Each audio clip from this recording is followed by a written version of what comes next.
Hi there, and welcome to this final video of the Digital Boundaries Workshop. I hope you've enjoyed the last few videos where we've really discussed 3 very important steps to protecting your kids online.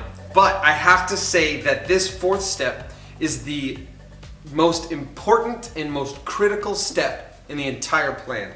I honestly think that if the other 3 steps didn't exist, you could still achieve some of the success in protecting your kids online as you'd like if you just use this final step and do it only. I also believe that the other steps will not work at all if you don't do this, if you ignore the education step of the plan. SAFE stands for setup, accountability, filtering, and education.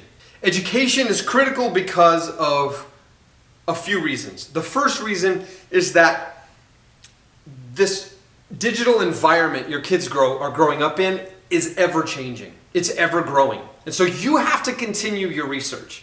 When this video ends, you don't know all there is to know about protecting your children online. There's new things happening, new updates coming up all the time in different software, different social media, different apps and things like that are making new things available that are maybe new cool features your kids could use, but they also may provide new risks for your kids. So you need to look up related terms to kids in social media, kids in cyberbullying, and kids, Google statistics and look up stuff like that. Go to websites and Google search dangerous apps list. So this year, just 2017 just started as I'm filming this video. You search dangerous apps in 2017 and get some ideas on what some of those dangerous apps could be. Follow podcasts, ours at BecauseFamily.org or others that something like The Wired Homeschool. He's one that is a great podcast, not just for homeschoolers, but he does a lot of talk about protecting your kids online and some of the software and hardware that's out there. People like that, YouTubers, people like that, and bloggers and Facebook pages that are there to protect you. We have a Facebook page called BecauseFamily's Safe Online. It's not even a page, it's a group that you can join where we just talk about how to protect our kids online. We also have a website that I'll point you to in a little while that will help protect you, help you better understand ways to protect your kids. You need to Google neuroscience and the adolescent brain. And here's why. You may not have teenagers yet, but they will be teenagers. And we all know that our kids are not born with common sense, right? Our kids aren't born knowing what's best for them all the time. Because if they did know that, then they would not complain about going to bed at night, right? They wouldn't say they don't want to eat their dinner because they're hungry and they need to eat, but just because there's beans in it, if it's my son, he doesn't want to eat it. Well, Jason, you've got to eat the beans because that's the protein, that's what's going to help you feel better, that's what's going to help you get strong. Eat it. I don't care if you don't like how it tastes. We don't have to enjoy it. We just have to eat it. And he eventually does, but he doesn't have the common sense. He's not born with the common sense to understand that if he would just sit down, eat it real quick, and push the plate away, he could be done and not have to have the conversation. And so we as parents have to understand that our kids don't necessarily have that common sense as they're younger. But as they get older, they develop it. But you need to understand something about the development of the adolescent brain. So Google neuroscience and the adolescent brain, and Google Sarah Jane Blackmore. There's a TED Talk she does where she talks about some of the research they've done looking into the adolescent brain as it makes decisions. How the adolescent brain has difficulty making quality decisions when it comes to a risk-reward scenario or an opportunity cost scenario. They have trouble making good decisions when it comes to putting other people before themselves in a situation. And it's not just behavior that causes them this thing. It's biology. The part of your brain that helps you do those things, the prefrontal cortex is what it's called, isn't working properly during that stage of development. And so they're not able to make those decisions. The adolescent brain and the way it works absolutely affects the way our kids behave online and on social media and in gaming and in the things that they do. So we have to better understand how our kids are developing and how they're growing so that we can make good decisions, knowing that we're not hurting them and harming them, but we're helping them make better decisions as they grow up, so that they can grow up to be quality adults someday. So you need to do your research. And I'm going to tell you about a great way to do some of that research in just a little bit. But conversation is also very critical. You have to have conversations with your children. If you have a pen and paper, like I've been telling you, hopefully you do, you can write some of this down as it shows up on the screen here. Why do they want the app that they're asking for? Where did they hear about it? Why do they want to be online? What's their reason for having a social media account? Why do they talk with that person online? Who do they talk to online and why? Explain why you have protections installed. It's very important. If you're going to put on a filter and accountability software, you're going to set up the built-in parental controls, you're going to do all that stuff, you're going to have to sit with them and talk with them about why you're doing it. They're going to have to understand what you're doing and what you're trying to protect them for. If you need to show them the first video in this series to say, hey, this is why I'm doing what I'm doing, then you need to show them that. Because they need to understand and be on your team as much as possible when it comes to protecting them online. Explain why you have the protections installed and discuss the accountability reports. When you get those reports in email or your text message, you need to sit down if something's red flagged and have a conversation immediately about what you saw in that report. They need to hear from you that you saw it, that you're unhappy about it, or that you saw it and you're concerned about them and that they saw it and want to have that conversation. It's critical. And you need to create a culture of discussion and openness in your home. This goes way beyond even technology, but if you don't have open lines of communication in your home, this entire process is going to be so much more difficult. You have to have a culture of discussion and openness in your home. If you don't already have that culture, it's not going to be easy to build it from here, but you have to start to try.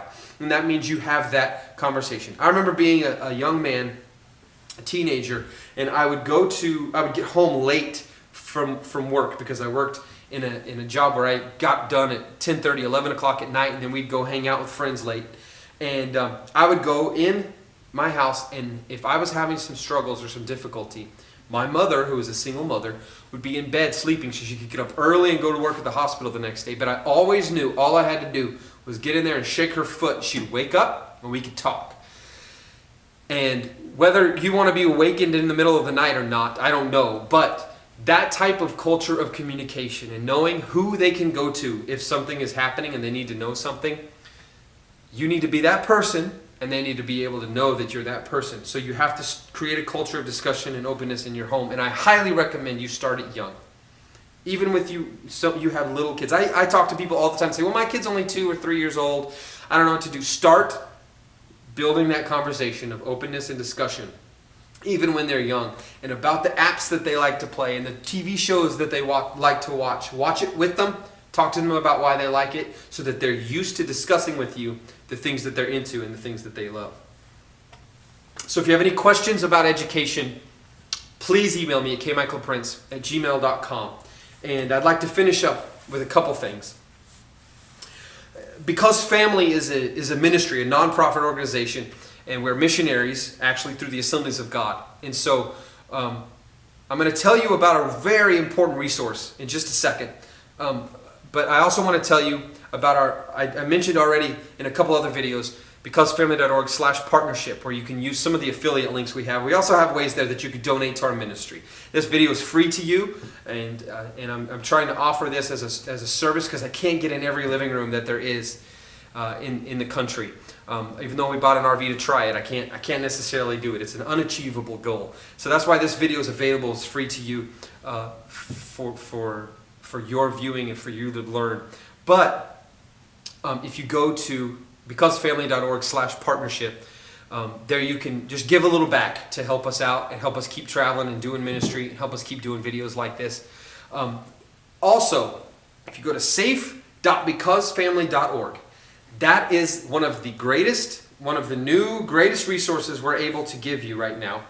And what it is it's tech news for families. It's a tech blog for families that I've started, and I'm writing posts about it every day and about relevant tech topics for families every day. A lot of it is highlighting social media. A lot of it is highlighting some of the different ways that some of the new technology that's becoming more popular is going to affect our lives in the future. And I offer news on there absolutely free all the time. But I also have tutorials on there. And there's a member setting on there that if you go in and you pay $60 for a year to be a member, you get access to all of the tutorials, to more videos like this that dig a little deeper into how to protect your kids online, that are going to be made available as time continues to progress. I'm constantly adding stuff to the site. I very much recommend that the education part of the SAFE plan, that you make the safe.becausefamily.org a part of your research. So visit safe.becausefamily.org and go to the register tab and sign up to be a part of that for 12 months for $60. It's cheap. You can sign up to, it's like a couple Starbucks drinks a month. You can sign up to help us out and continue to learn, help yourself out by learning about more of what your kids are doing online and having some of those tutorials and some of those things to help you better understand how to set things up yourself. So thank you for watching these videos. Please share this with a friend. Let them know that that you think they should see this and that it could help them. And keep track of us at BecauseFamily.org and our Facebook and Instagram and Twitter and all the places that you can do that.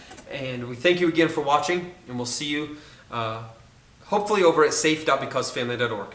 God bless. Thank you very much.